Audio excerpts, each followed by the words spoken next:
Welcome, everyone, to another episode of the Sperging Out Podcast. My name is Mitch Grace. I'm the author of the book Growing Up with Asperger's, Lesson Learned and Shareable Wisdom, available on Amazon in audiobook, paperback, and e-Kindle formats. And I'm joined, as always, by my co-host, Extraordinaire.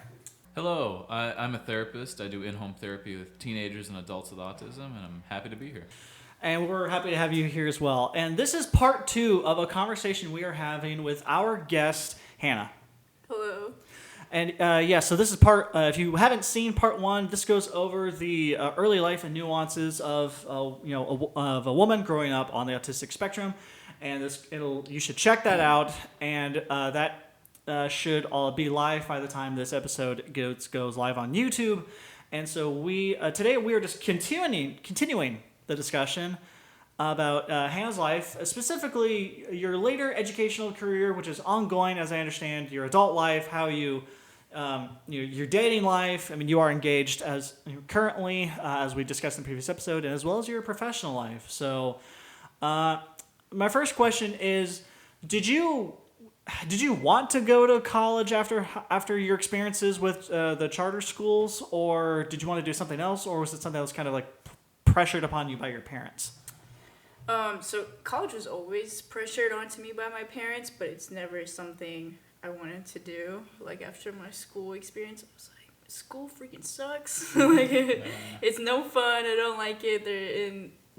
I never felt like I got any help throughout either, so I just didn't feel too excited about college. It almost deterred me from college because I was like, it's gonna be even harder in college because it's so much more. It's classes on top of the independency of life I had to learn, and so on. And socializing is almost harder in college. So I had like no friends. I had no friends at all. Even us, like that, we were like, oh, we went to classes together. I had no friends, nothing like that. It's also just kind of crazy, like coming from high school in general, just going straight to college. It's like so many changes happen, and you're during that phase where you're trying to learn how to be an independent adult, and it's just like, okay, be an independent adult, get a job. Also, you got to go to college, and it's like, yo, that's way too much for anyone.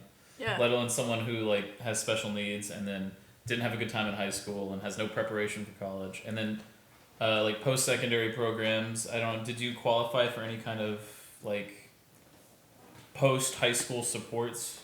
So I did, but I felt like, so sometimes when I get really overwhelmed by things, I tend to just shut off and not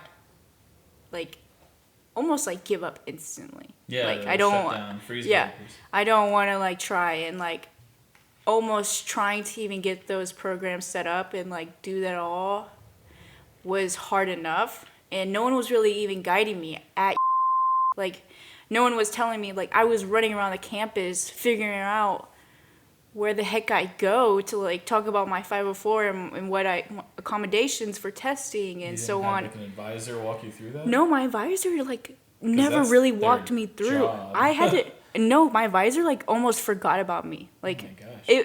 I feel like I was very forgotten about in the school system, in the back of the minds of a lot of people. And she didn't walk me through any of it. I was actually walking around campus asking people, other people, when I got my ID, I was like, hey, I have this. What do I do? Where do I go? No one's helping me. And I literally gave up on it. I was like, if it's this hard, I can't imagine how much harder it's gonna get to continue to receive the accommodations that I should. And I pretty much almost gave up on it and just really tried to push it through myself, because it felt like impossible even to get those accommodations, and UNT's was just growing so much at the time. That's unfortunate, because the way it's supposed to work is that your advisor is supposed to be informed about what accommodations you're supposed to get. Yeah. You work out with which accommodations you actually want with them, and then they email every single professor you are enrolled with this letter of accommodations, and these professors have to follow through with everything on it. It's the way it works. Yeah. So if your advisor just didn't help you with any of that, I don't know what you would do. You would have to do it all yourself, which is an insane ask. Yeah, and I wonder if maybe I don't know how it all works, like how exactly they're supposed to know or anything, unless you're just straight up telling them. But maybe like the way my high school was, and like wasn't really counting me as 504. There was no 504.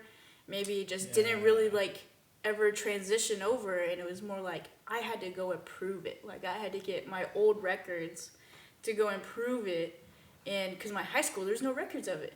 It doesn't exist. I never was in it in high school, at my school.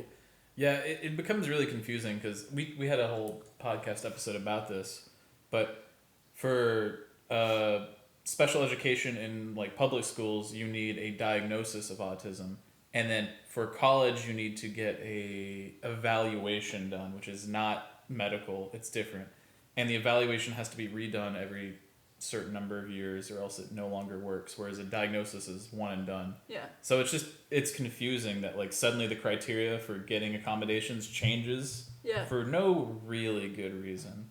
And I think maybe I just didn't know that. Like no one taught me that. I didn't know like there was all these things like or like what to do.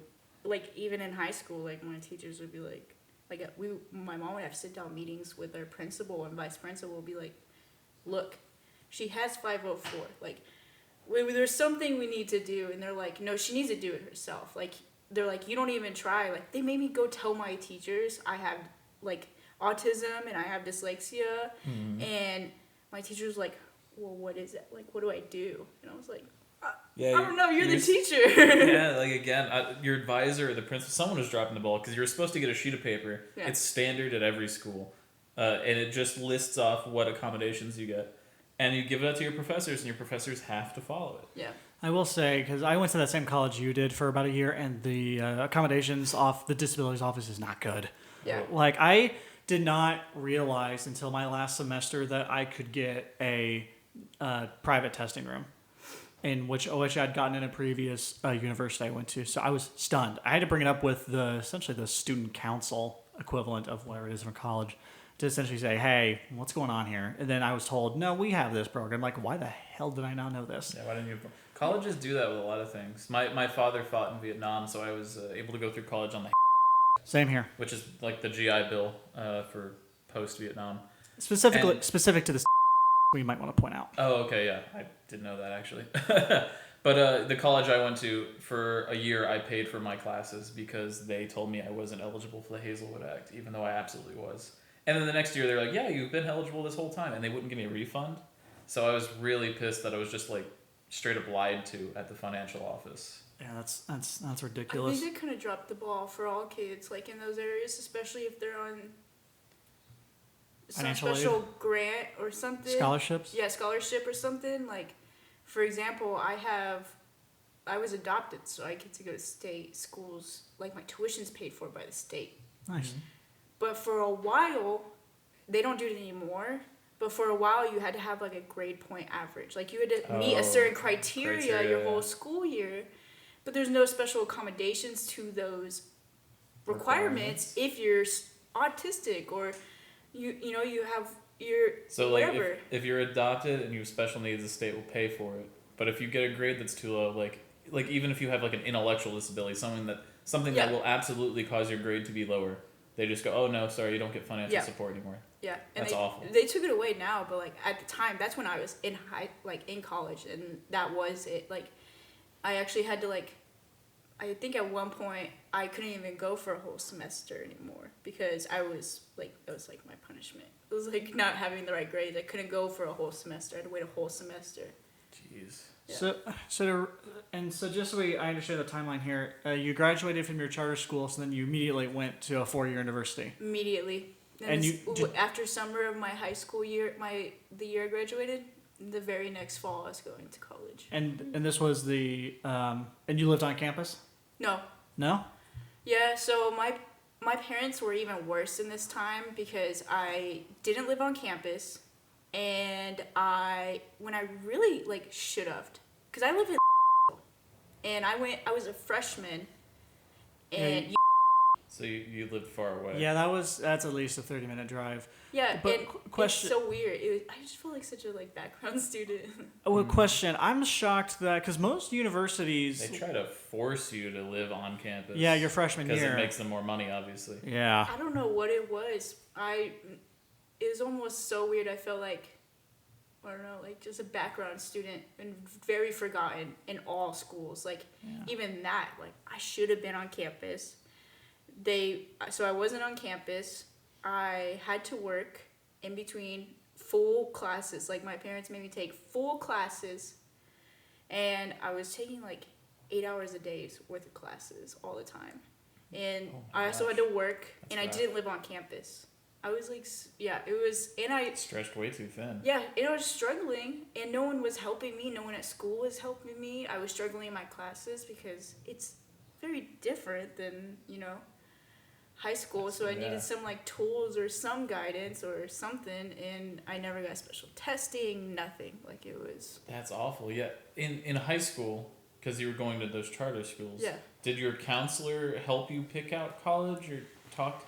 Yeah, because again, that's the standard in public high school, is that your counselor is the one who knows about your disability and helps you find a college or a post-secondary program that fits you. Yeah. So without that guidance, you probably didn't even know you had other options other than just standard college. Yeah. Because most colleges have secondary programs where you get to live on campus and take a minimal amount of classes. Yeah. Or something like that, some sort of accommodation.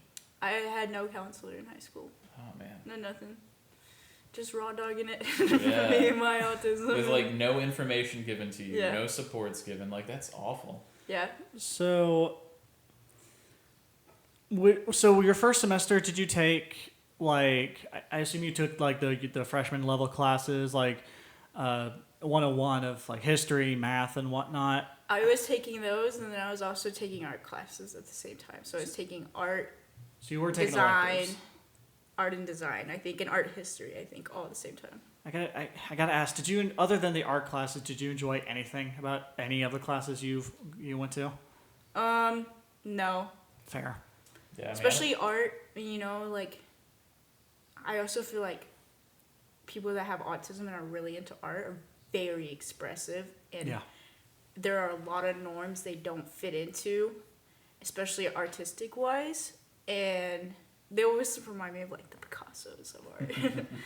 And I have some friends that I met through college, but they're artists, and they also have autism, and the way we share how we felt like we were put into a norm, even in art classes, which really sucked, because they want you to draw a certain way and paint a certain way and everything, and we were no, we don't want to do any of that. Yeah. I was actually, y'all make me hate art. It's kind of the innate problem with art in school is the only way to really teach art is to force everyone to do it a certain way. Yeah. Doing art a certain way is no longer creative or artistic. Yeah. It's the whole point is expressing yourself. Yeah, especially with my autism, art has been such a huge comforter. It's almost the way I express my feelings. A lot of my paintings, people are oh, you should sell them, and I'm those are my feelings. This is a part of me. Yeah, this is my childhood. I don't want to.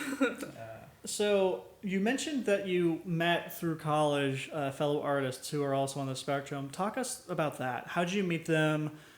Because with your schedule, I'm wondering how on earth did you meet these people? I didn't meet them I met them during college, but not in my classes. Okay. Some of my friends, all my friends, none of my friends actually went to the college I went to. So I kept up with some of my high school friends, and they went to different colleges. And so through them, I met some friends that are artists. And like I said, it's just, we never really enjoyed art classes or art school. And even though we really loved art and wanted to pursue art, and there were just so many restrictions, and it was a lot more rigid than you would probably want it to be. Yeah, they're unnecessarily rigid, and I hate it. And you were taking the baseline art classes, which are usually most of the basic classes in college are really just hey, this is high school again. Yeah. You're not really doing anything college wise. Yeah. Well, on that note, you were going to college, but you didn't meet your friends through college. This kind of touches on a subject, which is making friends as an adult, as an autistic adult. How did you Like, would you mind diving deeper into how you met these people and how you became friends? So I think, like, the friends my friends now, I actually met more through Rebecca, because slowly over time I had less and less friends growing up, because I started, like, felt less like masking and pretending to be all these people's fake friends, and, like, pretending I actually like hanging out with these people, and just to feel normal and just, like, really normal, and to do normal things when I really didn't want to do any of those things. And so, like, now with Rebecca and, like, how open she is and everything, I met a lot of cool people through her. They also have autism as well. So it's like, I'm actually surrounded by quite a few females that have autism, and it's been really nice because we're not afraid to be and do some of the things we want to do. And we're like, we would be like, if some of the things, if people saw us, they'd be like, what are they doing? Like, and we were just over there, like, dancing and talking, or, like, all of a sudden talking in accents, or, like, you know, just like, you know, having fun. Yeah, not masking in front of each other. We feel very comfortable with each other. But I've found that the older I got, actually, the less friends I kind of had, but the closer I felt to my intimate friends. I think that's actually a pretty natural, like, course, because I feel like I'm the same way. I had a lot of friends in college, and now I have much less, because you start reaching the point where you're like, they were fun because we were all stuck in college together, but as an adult, you're like, I'm just going to hang out with the people I actually enjoy spending time with.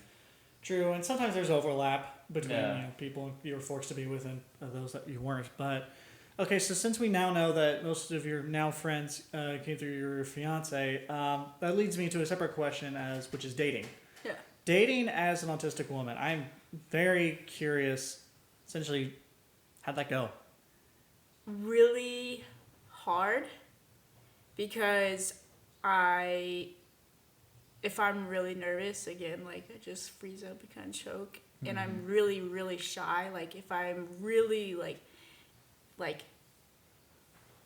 I will just, I don't know, I just have a lot of anxiety around it. And, like, because, like, again, like, you want to first impressions, and so I almost, it's already an anxious kind of setting. Yeah, so I'm almost pretending to be someone different when I first meet them, and then they slowly realize, oh, like, once I get, like, if I get comfortable with them, then it's like, okay, and then I start kind of being more comfortable with myself, maybe dropping the mask, but then I always have a fear, like, oh, like, maybe they think I'm weird, or, like... Yeah, maybe they'll reject you if you drop the mask. Yeah, and so a lot of times there's been some relationships where I feel like I've just masked the whole relationship, because I was like... I was about to say, that's a pitfall that a lot of my clients fall into. Yeah. And the advice I always give them is don't mask at all. First date, be 100% you, and if it doesn't work, good, you got it out of the way now. Yeah. Instead of masking and then tiring yourself out for a long time. That's what it felt like. And even just meeting, like, initiating a date, it almost felt better over text, because you don't really have to mask over text. Like, I used to have so many relationships where, like, or dating someone, and it's mainly over text, because it's easier. I don't have to, like, pretend to be someone and perform, or... You don't have to worry about like facial expressions or anything like that. Your tone. Yeah, facial expressions are a really hard one for me, especially eye contact. Yeah. Like, I don't, like, if I'll try sometimes to have eye contact, and then I realize, I'm just, like, staring them down and not blinking. Too much now. It was. I remember a lot of the clients I worked with when they were in, like, elementary and middle school, their special needs therapists, programmers would teach them just to stare directly at someone. And I'm like, okay, you want to make eye contact, but you don't want to make permanent long-term eye contact. Yeah. That's way worse than making none. Yeah. And so they were, like, teaching all these kids through wrong skills. Yeah, now I'm like, okay, maybe I'm making too much eye contact. Now I'm being weird. And then I overthink making it and then not making it. And I'm like, all right, now I'm just, like, going over the edge now about it. Mm-hmm. So I'm curious, what did you learn when you first started dating? What is something you learned about yourself when you interact with all these people that, you know, the relationships didn't end up working out? Like, did you learn anything about, like, your own personal boundaries, about maybe something that, you thought you'd be okay with it, but it turns out no, you're not, and now you bring that into your future relationships, either the one that didn't work out or now that one that is, because you're engaged to Rebecca. And so what did you learn? Because I learned a lot about myself when I started dating, but I'm curious, like as an autistic woman, like what did you learn? Yeah, I kind of just like, it was mainly like boundaries, because I don't know how common this is with autistic men, but I think with autistic women, I think sometimes there's these really hard like people pleaser tendencies. Yes, as someone who has worked with autistic women, yeah, they have a tendency to not set boundaries because they're afraid of setting boundaries or want to. I don't know, they're anxious about it. Yeah, and it could be with anyone. Worse. Yeah, I think it happens in a lot of relationships. I think it happens with friends. Like even there's some like stories you hear about how these group of friends were like these popular girls, and they invited the weird girl, but she really is just autistic, and she really tries to please them and fit in, and she loses all her boundaries for herself. And I think like I had a lot of that situation where there's a lot of things I was uncomfortable with because of like I just don't like that and I don't want to do that, or like if moments I was like shutting down, like my partner wasn't understanding, and I would make myself uncomfortable to make my partner comfortable. So there's a lot of, I think we would lack a lot of boundaries first starting like dating and like stuff, and then eventually I started like kind of standing up for myself, and I'm like, this is who I am. Unless it's like an unhealthy trait, I'll be like, this is who I am. I'm not gonna change this about myself for you. Like, this is me. You're gonna love it or you're not. I'm not gonna no longer pretend that this is not who I am. Yeah, it's like a balancing act to find, like, make sure like you're setting those boundaries. You're not setting boundaries for things that genuinely are unhealthy. Yeah. Like, you're sitting there like 6 beers in, and be like, this is who I am. Yeah. Love me or not. Did you find that dating was easier the more dates you went on, the more relationships you had? Maybe easier is the wrong word, but like I guess were you more comfortable being in the dating space? No, I actually think it was almost harder. I don't know, because sometimes it can be very abrupt, and sometimes when I portray things, it's like I have like an RBF face or something. And RBF face? Like a resting bitch face. Like I'll just have that. Okay, gotcha. And so they think I'm like especially when I'm stating my boundaries, because I'm just like, especially when I started learning how to place my boundaries, I'll be like, these are my boundaries, and like you're not gonna cross them. Oh yeah. But that comes as like confrontational, which can turn someone away. Yeah, and I'm just like learning how to communicate, because I think another hard thing is like communicating. Like can be really hard, especially when I'm having a moment, or like when I'm shutting down, or like whatever. Sometimes communicating can come off very like monotone and abrupt, and I'm like, it's almost like I have no emotions in that moment, or like nothing in me, like a robot being like, this is my boundary, don't do that, and so on. That's a skill I've had to work on with many clients, because it's difficult for neurotypical people too, just the getting into the flow of a conversation, being able to state like hard boundaries without sounding aggressive, which is a difficult thing to do, especially if you're on a first date or a second date. And mostly what I work with clients is just, I don't know, trying to have an easygoing attitude, but still like be easygoing attitude, but also don't give up. Like if you state a boundary and they push, you like, no, that's still the boundary. Yeah. But it's a difficult balancing act. Yeah. I'm curious, how did you meet the people you would go on dates with? Dating apps. It's... My condolences. Yeah, same here. Well... Bumble's been my most successful one. Same here. Same here. Funny enough, but dating apps were really, really hard. It was hard, but it's still easier than in person, because there's no way I have the gut to go up and talk to someone. You get that disconnection, so there's less anxiety, but it's hard because it's like almost a totally different skill set or social cue system. Yeah. When it comes to dating apps. Like, I'm terrible at dating apps. I'm great at talking to people in real life, terrible at texting people. Yeah. I text like I'm like an information machine. Like I'm at work. This is my emo. So like when I'm talking to chicks and they're texting me like flirty stuff, I'm like, I don't know how to flirt back. I can't do it. In real life, it's easy, but on texting, it's so much harder. I agree with the texting part. Question. So you are on Bumble. Mm-hmm. Bumble's whole thing is that the woman, messages, the other person first. If you're a woman seeking woman, who messages first? Usually me. But Rebecca messaged me first. Wait. So Bumble. So if it's two women, yeah, it's really whoever messages first. Messages first. There is no like restriction. That makes sense. I mean, how else would they do it? I mean, right? You're but I was a masculine woman, so you can't message first, like Oh yeah, no. I also think sometimes I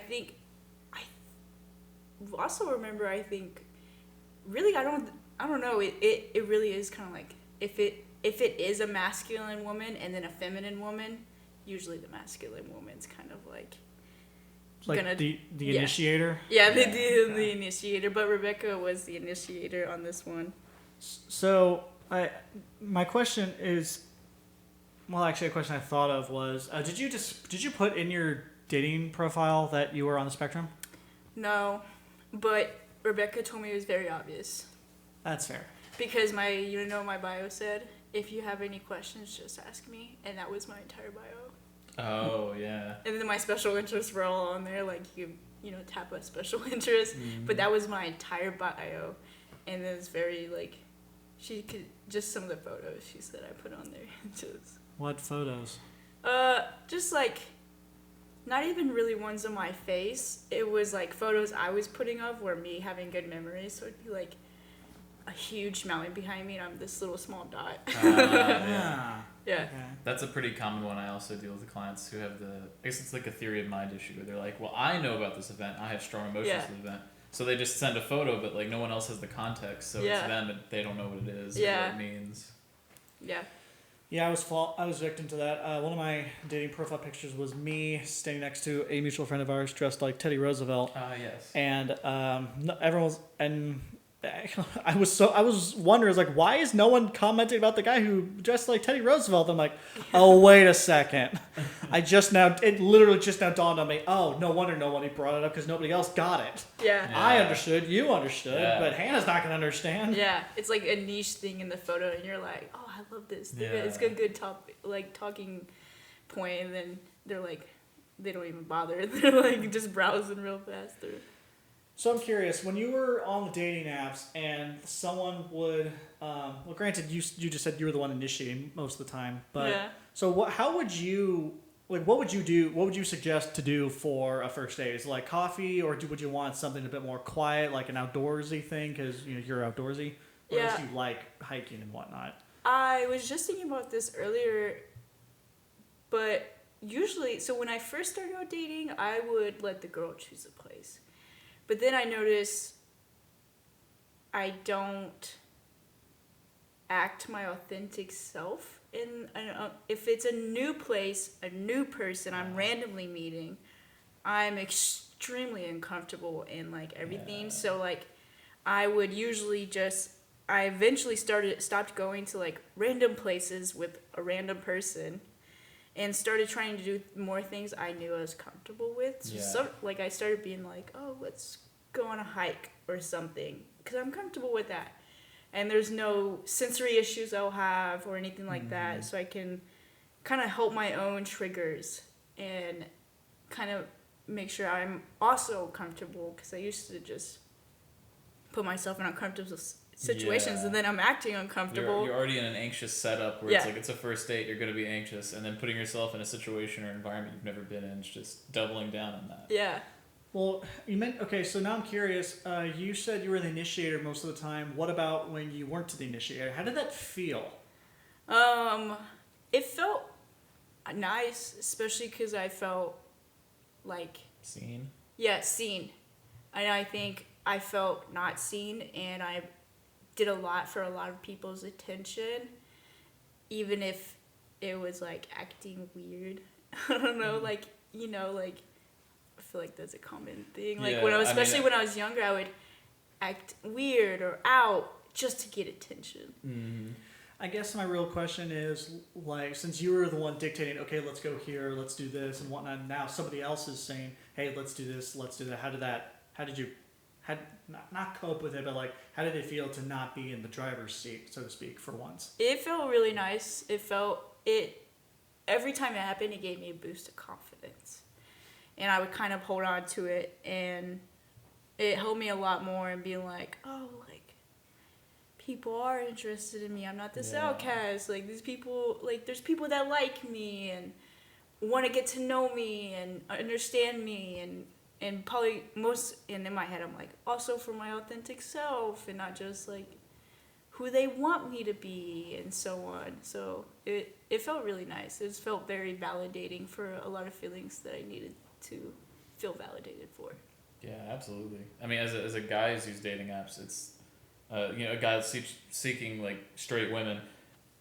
You're expected to be the first person to reach out. You're expected to hold the conversation. You're expected to pick the first date, and it's like after a while, it just feels like it's so much of me putting in effort and getting no effort back that when someone does message me first, it's amazing feeling. You're like, oh my gosh. Yeah. It gets exhausting for sure. That's true. Yeah.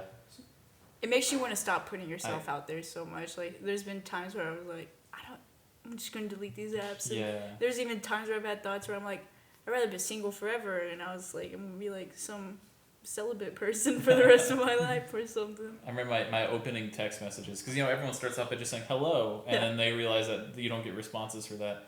My opening texts to women started getting more and more unhinged the longer I used the apps, where it started becoming me like saying just the weirdest thing I could think of, because I know at least it'll start the conversation. Yeah. Like dance monkey dance kind of messages where I was like rereading them after the fact and being like, I am a psychopath. Yeah. No one should respond to these messages. But that's how you know it's your type, if they do respond. Yeah, right? Yeah, they got the same freak as me. Yeah, that's how I feel. That's how I started getting, like, I started asking, like, outlandish questions or something that's like, can you match where I am? Yeah, I have matched with women because of their profile. Like, I remember one woman, she was like, I met Ja Rule at Fire Festival. Yeah. And I was like, immediately messaged her, be like, what was that like? I had no interest in this woman. I just wanted to know about Ja Rule. And that's when I was like, that was the last message I sent where I was like, I need to take a step back. Yeah. And, like, become normal again. Yeah. The one person's you belong in a psych ward is another person's she's all I've ever wanted. Yeah, exactly. So, I'm trying to think of any other questions I have regarding dating, because, I mean, you've met your person, Hannah, congratulations and all that. Do you, for other people who are just getting in the dating scene who are on the spectrum, do you have any, like, advice for them? Because I think your advice about picking the date location, because that can seem nerve-wracking, is actually a better choice for someone on the spectrum, because then they can make sure they're going to be in an environment they'll enjoy and won't be anxious because of that. Yeah, that's one of the greatest tips I can share. The other tip would be, like we said, like, be authentic as you can, especially on the first date, just straight up. Because you don't want to pretend to be someone else, and then when you really feel comfortable to show yourself, the person you're talking to is going to be like, well, who is this? Because most of the time it's a totally different. I've been hanging out with, Yeah, and you'd be surprised how many people are interested in the same things and are like you, and they just don't talk about it. Like, even among neurotypical people, everyone, like, I know so many people who do that on the first couple dates where they just act like a totally different person. Yeah. And I'm like, eventually you're going to have to be you, and it's going to be really awkward. Yeah. And then sometimes sometimes, like, you're both neurotypical, and you're both, like, meeting each other, and, like, you're both hiding it from each other, and then when you finally, like, are open about it, you're like, oh, we're the same. We're on the same team. Yeah, another piece of advice I give kind of in the same lines is, like, you don't have to tell the person you have autism or put it in your dating profile. Yeah. Just be you.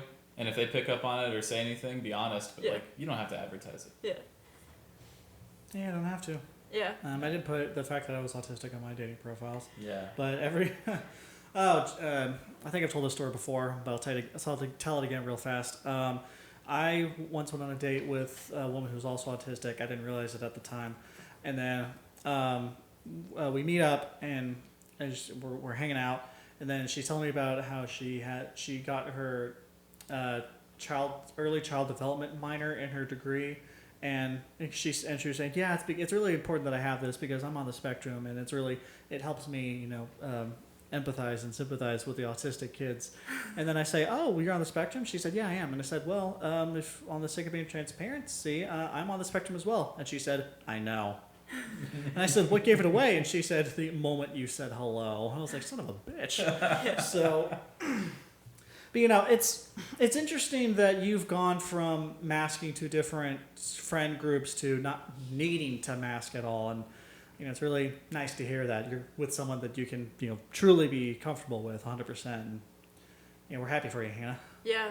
Rebecca was the same way as, like, your day. She like, I didn't tell her, but she knew. And she tells me, she'll, like, sometimes I'll be like, I think there's something wrong with me and whatever. And she'll be like, baby, you're autistic. That's what it is. Yeah. Or I'll be like, I have this. And she's like, no, it's okay. And I'll be like, I'm sorry, I can't convey my feelings right now. And she'll be like, it's okay, I know. It's like not talked about, but talked about at the same time. Like I didn't need to tell her, especially when I was like opening up early. She was learning about my special interests. She was like, oh, she just, like I checked all the boxes in her head for it. The dots. Yeah, as someone who works in the field, you get like a sixth sense for it. Yeah. Maybe a little too good, because like a lot of my coworkers will have conversations like, maybe I have autism. Maybe I have autism. Yeah. And I've reached the point where they always like spring the question like, do you ever think you have autism, Marion? And I'm like, no. And they get mad, and I'm like, I'm sorry, I just don't. Yeah. Like I'm confident. Yeah. I interact with enough of my clients, but like there is that period where you start to like see the connective tissue, because autism is pretty normal. I don't know how to put it. Like it's not that weird. Yeah. Most of the time, it's like very standard stuff. Yeah. Most people don't even know it too. Like that's the craziest part. Yeah, I've met so many people who like are on the spectrum but have never been diagnosed, and if you mentioned it to them, they'd be like, no. Yeah, they're like offended. Yeah, because it's like, well, I mean, they've succeeded in life. They're doing their thing. They never really thought about it. Yeah, or I saw like some joke where it's like, your grandpa says he doesn't have autism, and he has a whole collection of trains in his basement. Yeah, exactly. He showed me a stamp collection. Yeah, old money collection. Yeah, it's like train collections and stamp collections are just like the modern day Bionicle collection. Okay. Yeah. I was not expecting to hear Bionicles today, so the things we're hearing. So. Oh man. I used to have a Spider-Man one. I literally know what you're talking about. So we've discussed dating at length from the perspective of an autistic woman. Thank you for that. But another big part of adult life is, post-college or even during college, is working. Yeah. So like you mentioned while you were taking classes, you had a job, and now you have a different job now. So I'm curious, how does your autism affect your working relationships, the things you do? Did it affect what careers you wanted to pursue? Because like I knew I could never pursue a career in like sales, which is ironic considering but like I knew I could never do that for a full-time living, because like that just doesn't fit with me. But for you, Hannah. Well, I was, despite my autism, when I was in a sales like job, I was really good at sales, but a problem I had was communicating with clients, and like I don't know, even at my job currently, like I just sometimes like I don't necessarily fit into the work environment, like the culture of our company, and I feel ya. Yeah, and it can really like make you feel like an outcast, and I actually mask the most at work. Like I'm almost the complete opposite and then when I'm at home, and even in like this political climate right now, it doesn't help with everything.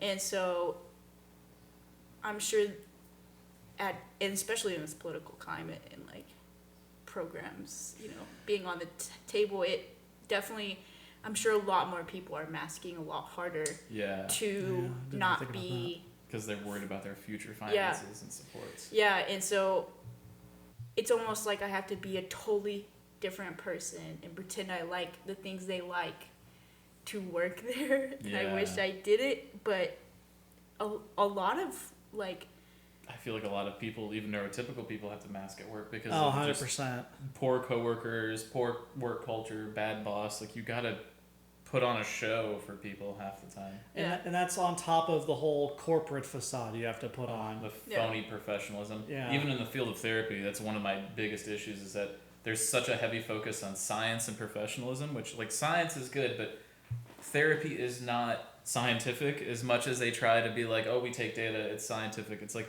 statistics. Yeah, if you make it so clinical and statistics based, you're not reaching out to the human being across the room that you're talking to. Like, you have to be a person first every time.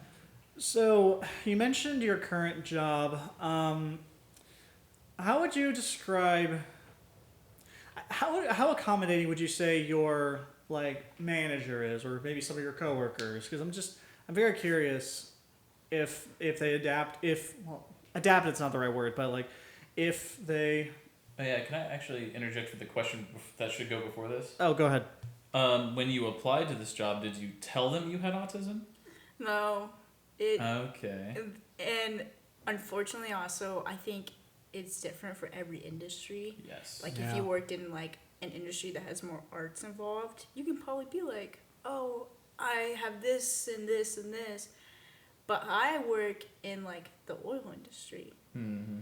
These are the same type of people that are like my parents. You don't have depression. That doesn't exist. And it's very unspoken of, and there's not a single person I know in the oil industry that's outspoken about their autism and being in the industry. Well, it's a weird double-edged sword, because a lot of companies will hire people if they put that they have autism on their resume, because they get tax write-offs for hiring people with special needs.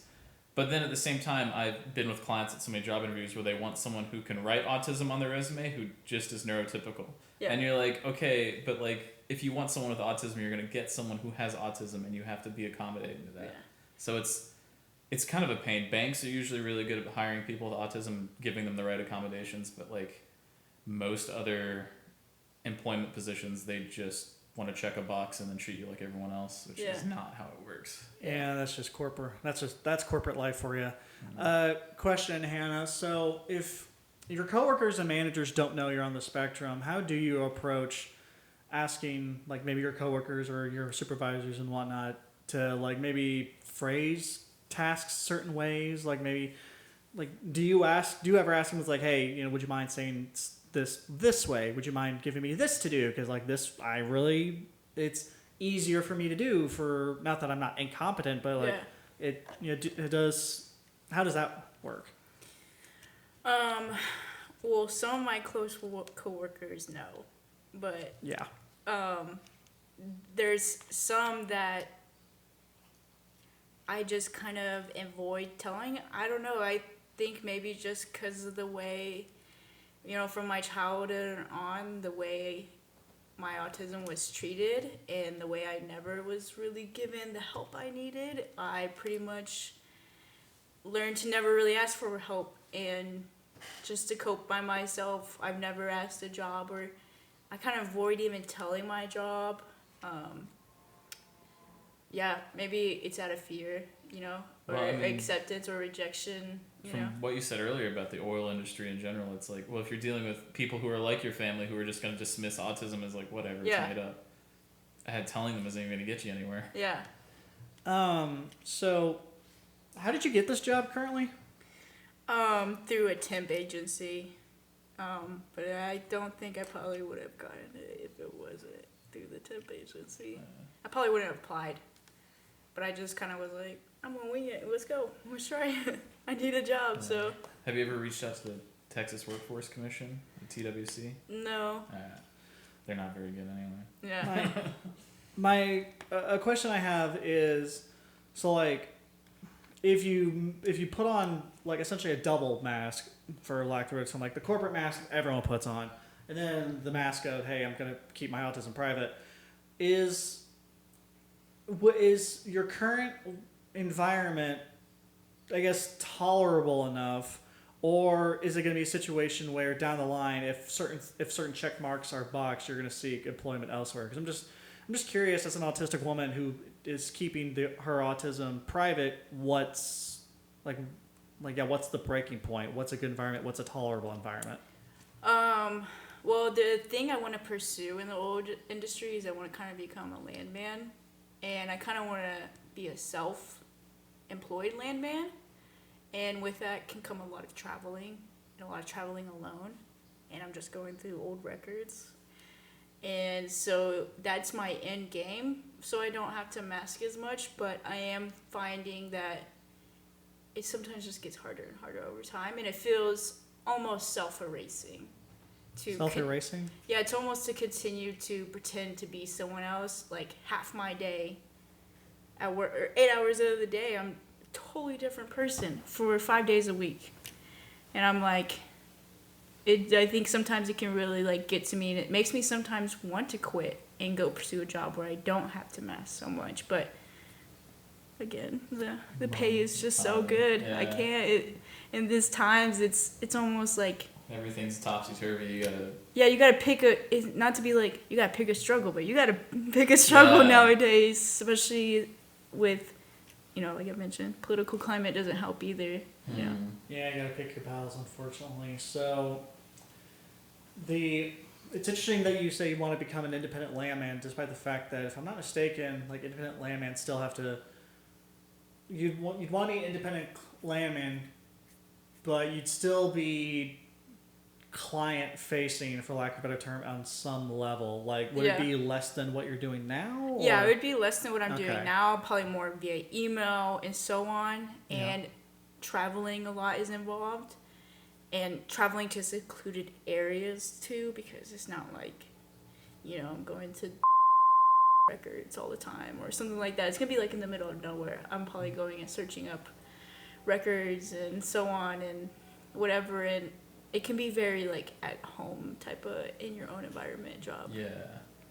And I want to eventually get there, but sometimes just continuing to having to mask, I'm like, I don't even know who I am anymore when I get home. Like, it's so exhausting all the time. And combine that with like just the stress of work, because I think everyone has that moment where like, they're in this field and they want to continue being in this field. I've had these moments, and then like you have just a really bad week, and at the end of the week you're like, maybe I should just go to a different field, just give up on this forever. Yeah. And then, the next day you're like, oh, that's dumb. Of course not. Yeah. Gotta collect a check. just a mood, a stressor. Yeah. So in your line of work, I don't want to get too specific, but the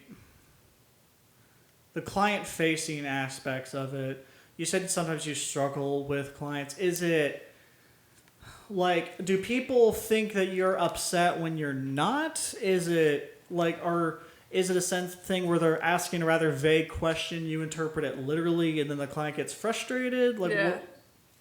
I think maybe probably like when it comes to like reading off other people's energies, like they're like, I can't tell if they're angry at me or they're just always angry. Like, it's like usually these older men I'm talking to on the phone, and they're super angry, and I'm like panicking. I'm like they're angry at me, like, oh my gosh, like I'm gonna do everything I can to be almost too much to compensate, and then I'm like, or then I have to sometimes remember, like, maybe these are just angry old men. Like, it's just that's how they are all the time. Yeah, maybe it's not. It's, I think a big lesson you learn is that it's not like about me. Like, just because they're angry, it's not that they're angry at me. They could just be angry. It's the same in the field of therapy. You got to remember it. Like, nothing the parents say, nothing the client says, nothing no one says really is a reflection of you, unless they're directly saying, hey, you made a mistake. Yeah. So you just have to come in with the same energy and attitude every day. Especially, I used to work at a call center for FEMA, and it was the same thing. We get people who were angry for very good reasons. Yeah. And the best trick I found was just to be like, do the same, no matter what. Someone calls me with like basic questions, I answer the normal way. Someone calls me and they're really angry, I just continue working the normal way and just don't read off their energy at all. Yeah. That usually worked the best. I'm curious, is there anything, do you feel like you'll ever be able to let down the mask of the autism ever in your field of work, regardless if you keep doing what you're doing or if you become a self-employed landman? Because if you become self-employed, right? Because that's like the avenue a lot of my clients that have been successful, and a lot of just autistic people in general, is self-employment. Like I had a car inspection and I hired this guy, and it's just one dude who runs it, super autistic, told me all these crazy conspiracy theories, like real nutso stuff. But he was the most thorough car inspector I've ever met in my life. Yeah. And I would hire him again in a heartbeat because he knew what he was doing. Yeah. And I feel like that's a really good avenue for people who have autism, even if you might end up in a client-facing position sometimes. If you're your own boss, you don't have to worry about all that corporate culture BS. Yeah. You can just be like, I'm good at my job, and I know I'm good at my job. Yeah. And if someone feels that I'm a little weird, whatever, I'm still good at my job. Yeah. Results. I wish it was kind of more like that. I wish it was more like, okay, forget who I am as a person. Am I doing my job great? That should all be that matters. Like, who cares if maybe I'm bringing up niche topics all the time and ranting about them? I'm doing my job done, though. Why is it a popularity contest? So many employees, even in my therapy company, which is a small company, the way my boss works is very much a popularity contest. Yeah. And it's like, there's been multiple times where she's been chastising me, and I've had to show her like insurance hours numbers and be like, look, I worked 3 times as many hours as anyone else at the company, so maybe I can miss a day. Yeah. Just maybe. Yeah, it's unfortunate that so many jobs become popularity contests and Yeah. socially oriented. Yeah. So it sounds to me like through this temp agency, you just found this job where you are at now just by happenstance. Not happenstance, by circumstance. Yeah. Is there something, I mean, you're obviously very outdoors, you like outdoors, you're very artsy. Did you ever consider a career in art doing like freelance stuff or even becoming like a graphic designer or something? Because I'm just curious what did you want to do? I always used art as like a coping mechanism for myself because it feels very freeing to me, and sometimes I feel like a lot of times I can't communicate, I can't get it out in words, so I'm like, oh, I'm gonna get it out with my hands, you know. I'm gonna like meanly brush this, or like be like, ugh, like with my paintbrushes or something, or draw harder or something, because a lot of times I had really hard troubles communicating, like especially when I was younger. Like I would just be mute for a couple of days if I had a really frustrating day that really set me over the edge. And so really drawing and art, and so I feel like I attached a lot of feelings to my art every time I do it, because I don't just do it for fun. I do it when I'm feeling a lot and I can't get it out. So it's been really hard to sell that art, because I'm like I mentioned, I think in the last episode, like, these are my feelings. Mm-hmm. And as much as I do feel like I'm a good artist and could sell it and have the potential, even in the art industry, sometimes it's a mask, like commissions. Yeah, I was gonna say, a lot of my friends who got into the art industry ran into that pitfall of like, art is great when you have the passion, but when you're being told what you have to make, there's no passion, and it becomes so much harder. Yeah, so that's another big, and even sometimes the art community can feel very pretentious, and I'm not that, and it's very niche, and you got to know these niche things and so on. And even in the art community, you would think it's like the most accepting, but I feel very even excluded in the art community. I don't feel like other artists where they're like doing all these fancy colors and stuff, and even though they admire my art, I'm like, I don't really like you. Damn. So, but career-wise, art, it's not what you wanted to do? It's what I wanted to do, but I can't bring myself to sell my art. Gotcha. It means too much to me. I almost attached to it. I've been carrying it around with me from place to place. I have more canvases probably than clothes sometimes. And now you're in an industry that's pretty much the antithesis of that. Yeah, but yeah, for me, sometimes it's just like we say, sometimes it just pays the bills. And yeah. I'm hoping, we always hope in the future that we can get our bills paid and then do what we want to do later on. So. Yep. Earlier you gave some advice for autistic women, on the dating scene. Do you have any advice for autistic women who are maybe struggling with like the masking thing? Mm-hmm. I think, and there was a time where I took like a psychology class in college because I was really curious, also to learn more about myself because I didn't have that help. So I was like, oh, there's no better way to learn, than taking a class. And so I learned more in there, and I noticed in, like, growing up that, like, especially with some of my friends and so on, and people that have been really close to me, is that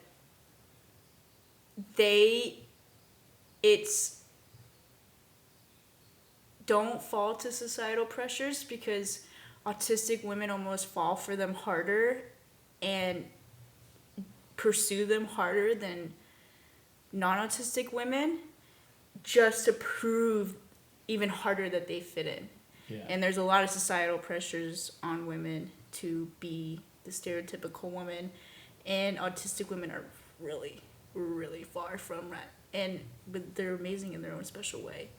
And to, like, if you feel you need to mask to make it through that moment or that time, whatever you gotta do, then, if that's what you feel like you gotta do, then do it. But try not to, because don't. We're starting to look like photocopies of each other, and it's almost too obvious. Like, we know, like, you're not that interested in that topic. Like, you're just wanting to fit into the girls' conversation, and, like, it almost, like, for me too, like, even my friends have called me out for it. They're like, you're doing too much. Like, you that's not what you are. Like, we know that's not what you like. Like, you don't gotta do that to fit in with us. You don't gotta sell yourself. Yeah, but, like, with other girls, like the popular girls, to fit in, I would try to learn, like, the niche topics that were popular at the time and everything, and try to dress the way I was supposed to dress.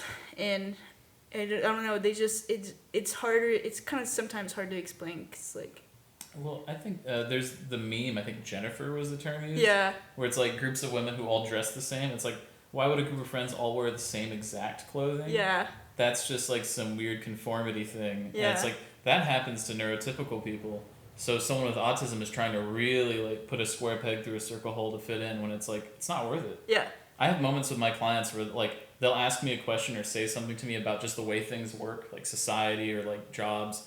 And I'll have to take a moment to, like, think about how to answer, because they're right. Yeah. Like, they'll be like, that doesn't make sense. It seems dumb. And I'm like, yeah, it is. It's stupid. Yeah, you're right. You're 100% correct. Yeah. Like, a good example is, like, during a job interview when they ask you, like, what your greatest weakness is, or where do you see yourself in 5 years. That's a good one. No one thinks about that. But you have to have some BS corporate answer about how much you love working at a computer in a cubicle. Yeah. If you're, applying for a job like that. Yeah. And it's just disingenuous. Everyone knows they're lying, and yet we still all go through the motion, and it's hard when a client asks me why we do that. I have to be like, because we're stupid. I don't have a good answer. Yeah. Because society put that expectation on us, and somehow we're all still kind of pressured to do it. Yeah. Well, with the job I got now, actually, I didn't mask as much during my interview. I actually feel like I'm masking more, because my boss he asked me that question. He was like, where do you see yourself in 10 years or something? I was like, traveling. Nice. I was like, I don't want to be here in 10 years. I want to be traveling. He's like, what you want to do in life? I was like, travel? Like, I don't want to do this for the rest of my life. I think sometimes that's also the right answer. Like, I think they're really looking for you just having, like, goals and forward thinking, rather than wanting you to be, like, subservient to the company or whatever. Yeah, being honest and stuff. Any final thoughts, y'all? Well, when it comes to employment, don't get too disheartened, because, like, the job market sucks for everyone. Yeah. And if you're special needs, especially if you, like, need a lot of support, and you can't just mask and be, like, treated as a neurotypical individual, it's going to be a lot harder to find work.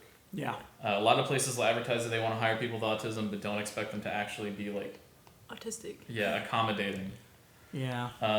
It's unfortunate. And it's at least in the state we're in, it's a shit show for the most part. Mm-hmm. So the main thing is just don't get too hung up on it. Don't think there's something wrong with you when you can't find work, and finding work is difficult. That's just how work is, unfortunately. Yeah. Just keep grinding until you find something that you actually can enjoy, or at least something you can handle. Yeah.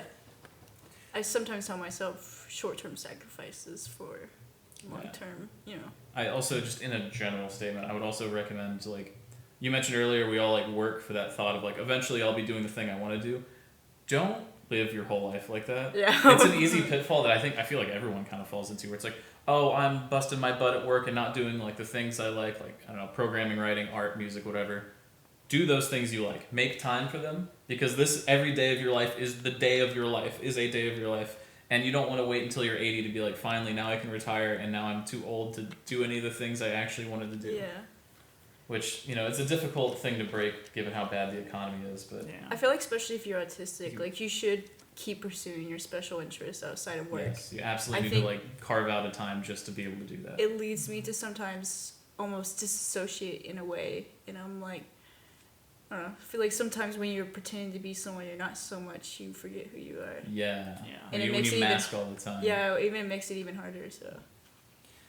Well, those are some solid final thoughts, y'all. That's going to wrap it up here for us here at the Sperging Out Podcast. Hannah, thank you so much for joining us. Yeah, thank you, Mitch. Yes, it's been great. Yes, thank you. And thank you, co-host extraordinaire, for joining us as always. Always happy to be here. And this has been part two of our conversation of the nuances of life as an autistic woman. My name is Mitch Grace. This is the Sperging Out Podcast. I'm the author of the book Growing Up with Asperger's: Lessons Learned and Shareable Wisdom, available on Amazon in Kindle, paperback, and audiobook formats. And we will see you in the next one.